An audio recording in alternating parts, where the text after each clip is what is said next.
Sayangnya badan kita ini nggak bisa membedakan antara masalah yang berupa kenyataan dengan masalah yang baru sebatas bayangan pikiran.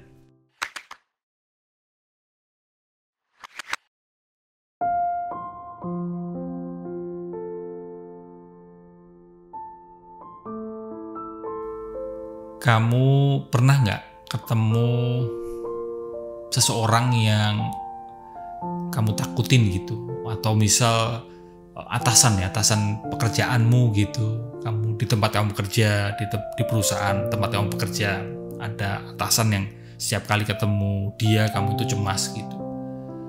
Nah, di level kenyataan kan kamu beneran ketemu, dan ketika beneran ketemu kamu lebih mudah mengatasinya seperti apa. Tapi di malam hari ketika pikiran memunculkan bayangan kamu ketemu atasanmu itu sensasinya badanmu tidak bisa membedakan antara kenyataan bertemu dengan atasanmu itu dengan bertemu di level di ranah bayangan, di ranah pikiran, atau ketemu dengan orang yang toksik, atau ketemu dengan mantan gitu. Kamu bertemu dengan mantan yang pernah sangat sadis menyakiti hatimu gitu. Kalau di level kenyataan kamu lebih mudah mengatasinya dibandingkan bertemu dengan orang yang toksik, bertemu dengan mantanmu, tapi di ranah bayangan. Dan masalahnya badan kita itu sulit, bahkan nggak bisa gitu membedakan antara kejadian itu sifatnya nyata atau kejadian itu sifatnya baru di bayangan pikiran. Maka disarankan ketika kamu mengalami seperti itu, kita perlu menyikapi pikiran di balik ketakutan.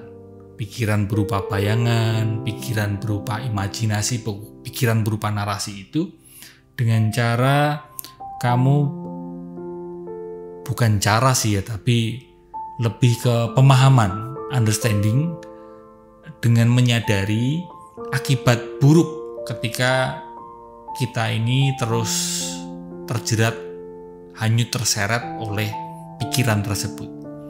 Sadari akibat buruknya, sadari akibat tidak sehatnya ketika kita terus-terusan melekat pada pikiran itu. Dengan kamu sungguh-sungguh menyadari akibat buruknya atau dampak buruknya, maka dengan sendirinya dirimu akan step out, berjarak. Dirimu akan keluar, mengambil jarak antara dirimu dengan pikiran, bayangan, imajinasi tersebut. Salah satu hal yang perlu kita ingat adalah jangan terlalu percaya pikiran kita sendiri ya. Iya, jangan terlalu percaya pikiran. Termasuk pikiran yang berkata bahwa kamu harus percaya dong dengan pikiran gitu. Jadi pikiran ini kan kadang juga ngomong ke diri kita, seolah-olah ngomong ke diri kita bahwa kamu harus selalu percaya dengan pikiranmu sendiri gitu. Nah, itu pun kamu perlu nggak percaya akan hal itu, karena sikap yang perlu kita tumbuhkan adalah sikap untuk tidak terlalu percaya pikiran kita sendiri. Sikap yang perlu kita tumbuhkan adalah kita perlu mengambil jarak, step out, keluar, mengambil jarak antara dirimu dengan pikiran.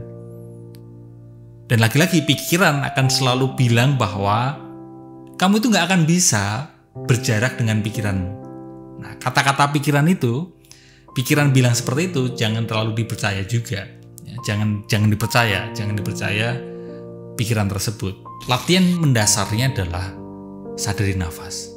Untuk bisa berjarak dengan pikiran, untuk bisa tidak percaya dengan pikiran, jangkarkan diri di nafas. Ya, sadari nafas, sadari badan, sadari kembang-kempisnya perut. Ketika kamu menarik nafas, perut mengembang. Ketika mengembuskan nafas, perut mengempis. Ketika kita bisa menyadari nafas, menyadari badan, maka kita akan bisa berjarak dengan pikiran. Meskipun ada kalanya tarikan pikiran itu sangat kuat ya. Tarikan pikiran itu kan sangat kenceng gitu. Menarik seperti apa? Maksudnya menarik diri kita supaya kita tidak berjarak dengan dirinya, supaya kita terus terjerat dengan pikiran tersebut. Pikiran akan terus menyeret kita, akan terus menggenggam erat kita supaya kita tidak bisa keluar dari pikiran. Apalagi mungkin malam hari ya, waktu Indonesia bagian overthinking. Di saat overthinking kayak pikiran itu begitu berat, begitu tarikannya sangat kuat. Tapi setidaknya sadari bahwa dirimu terjerat oleh pikiran.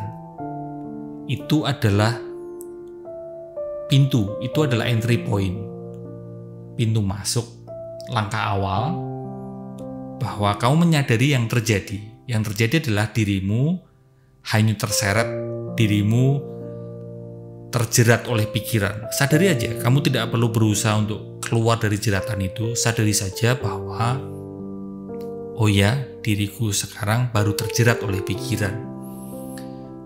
Supaya kamu bisa berjarak dengan pikiran, supaya kamu bisa tidak hanyut terseret oleh overthinkingmu, sadari dulu bahwa oh ya, diriku ini terjerat oleh pikiran.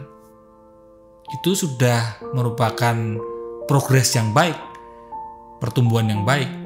Karena di momen sebelumnya atau di tahap sebelumnya kan kamu terjerat oleh pikiranmu dan kamu nggak menyadari bahwa dirimu terjerat oleh pikiranmu. Bisa dipahami? Bisa diikutin? Mungkin selama ini kamu terjerat oleh pikiranmu dan kamu tidak menyadari bahwa kamu terjerat oleh pikiranmu. Saking kamu teridentifikasi oleh pikiran, saking kamu merasa aku adalah pikiranku, pikiranku adalah aku, sehingga kamu tidak menyadari bahwa dirimu terjerat oleh pikiran. Maka sudah merupakan langkah yang baik, sudah merupakan progres pertumbuhan yang baik ketika kamu masih terjerat oleh pikiranmu sih, tapi kamu menyadari bahwa dirimu terjerat oleh pikiranmu. Ya. Kesadaran bahwa dirimu terjerat oleh pikiranmu itu merupakan entry point, pintu masuk, sebelum nanti proses selanjutnya kamu bisa berjarak dengan pikiranmu. Ketika kamu sudah bisa menyadari bahwa oh, aku terjerat oleh pikiranku, ada kesadaran bahwa dirimu terjerat oleh pikiranmu, maka sering berjalan waktu, pikiran ini kan punya tenaga ya, atau punya energi. Sering berjalan waktu, hanya persoalan waktu, tenaga energi pikiran akan berkurang, sehingga jeratannya, genggamannya akan mengendur. Jeratan yang menjerat dirimu, pikiran itu akan mengendur dengan sendirinya. Dan di momen itu barulah kamu bisa keluar, kamu bisa berjarak dari pikiranmu. Dan di momen itu barangkali kamu baru bisa menyadari nafasmu. Ada dimensi kesadaran yang lebih luas, bukan hanya sempit pikiran. Kamu barangkali di momen itu ketika pikiran, tenaga pikiran, energi pikiran mulai mengendur, pikiran mulai capek, maka kamu baru bisa menyadari kembang kempis perut, kamu baru bisa menjangkarkan dirimu di kesadaran akan badanmu. Dan disitulah seringkali baru ada kelegaan, baru ada rasa lapang. Dan di momen itulah rasa khawatir, cemas, overthinking, di mana itu semua didalangi bahan bakarnya dari rasa takut, itu semua pun akan mengendur juga. bukan hilang sih, lebih tepatnya adalah tetap ada khawatir, cemas, overthinking, takut, pikiran-pikiran yang mensponsori rasa takut itu tetap ada, hanya saja kamu memiliki dimensi kesadaran yang lebih luas. Kamu terkoneksi dengan dimensi kesadaran itu sehingga ada kelegaan. Kamu tidak hanya terseret oleh berbagai macam perasaan dan berbagai macam emosi itu. Kamu tidak hanya terseret oleh pikiran. Seperti ruangan ya teman-teman. Kalau ruangannya sempit, barang-barang yang ada di dalam ruangan itu akan terasa sumpek, akan terasa penuh sekali, sesak. Tapi di saat barangnya tetap ada, jumlah barangnya tetap ada, tetapi ruangannya bertambah luas, ruangannya bertambah lebar, bertambah luas, maka ada kelegaan di situ. Tidak lagi sumpek, tidak lagi sesak. Demikian juga dimensi kesadaran, ruang kesadaran. Dan barang-barang yang ada di dalam ruangan itu adalah emosi, perasaan, pikiran. Emosi, perasaan, pikiran tetap ada, jumlahnya tetap sama, tidak berubah, hanya saja dirimu lebih terkoneksi dengan dimensi ruangan kesadaran yang lebih luas, sehingga kamu lebih lega. Gitu aja dulu ya. Semoga kita semua bisa menerima kenyataan seadanya. Selamat hidup sadar.